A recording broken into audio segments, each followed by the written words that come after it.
very good morning. It is Friday 15th of January 2016 and of course a special day, Pongal Day. We wish our Tamil community all around the world have a happiest Pongal ever. And me Devaraja Mayuran with the news highlights of today's English dailies. The Daily Mirror highlights Jakarta under terror attack. Islamic State militants launched a gun and bomb assault on Indonesia's capital on Thursday, police and media said, marking the first assault on the Muslim-majority country by the radical group, but 5 of the 7 people killed were the attackers themselves. Another news says new constitution based on 78 provisions, says Mustafa. Provincial Council and Local Government Minister Faisal Mustafa said the 1978 Constitution has specifically underlined 9 provisions that ensure a referendum in addition to a 2/3 majority in Parliament to introduce constitutional amendments, changes or a new constitution.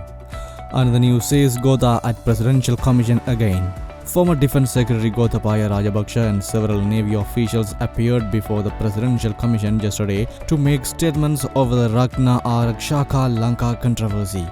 Right below that story, Daily Mirror asks, Finance Minister angers Maithripala Sirisena. President Maithripala Sirisena is reported to be perturbed over the Finance Ministry allegedly placing conditions for the allocation he sought for development work in the Polonnaruwa district. With that story, let me move to the news highlights of Daily News.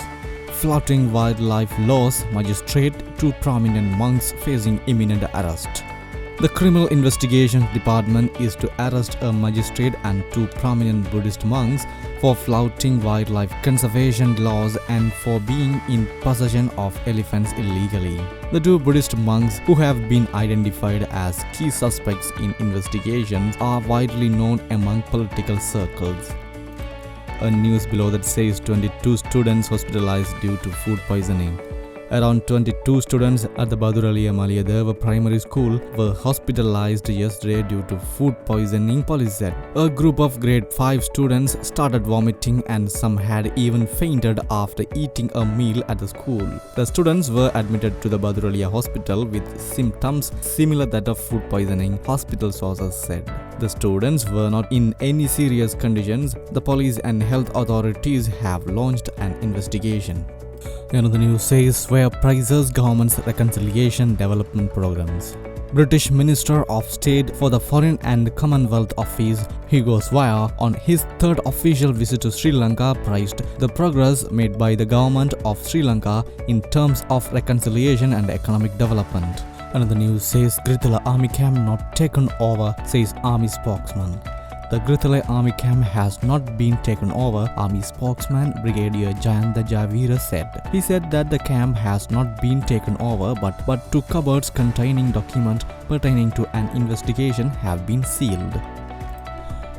Finally, let me move to the news highlights of Ceylon today, whose headline writes Jakarta under ISIS attack. Islamic State-linked suicide attackers struck at the heart of the capital of Muslim-majority Indonesia Thursday, executing a Westerner and blowing up a Starbucks restaurant, police said. Another news says President and PM to attend Jaffna Pongal event. The National Thai Pongal Festival, graced by President Maithripala Sirisena and Prime Minister Ranil Wickremesinghe, will be held in Jaffna today. The Dew are expected to participate in religious performances at the Rajeshwari Sri Amman Kovil commencing at 9 am before attending the National Pongal Festival at Veerasingham Hall in Jaffna. Another news says embassies in Uganda, Libya to be closed down, redundancy the cause. The Cabinet of Ministers has decided to close down Sri Lankan embassies in Libya and Uganda, Cabinet spokesman Minister Rajitha Senaratne said yesterday. Another news says Vijayadasa mum on avant-garde. Minister of Justice and Buddha Sasana Vijayadasa Rajapaksa, who attended the cabinet press briefing yesterday, refused to answer any questions regarding the controversial avant-garde case posed by journalists. These were the prime stories that the Daily News of Sri Lanka brought for you today. News like these and more will come on your way tomorrow too. Have a sweet Pongal day. Goodbye.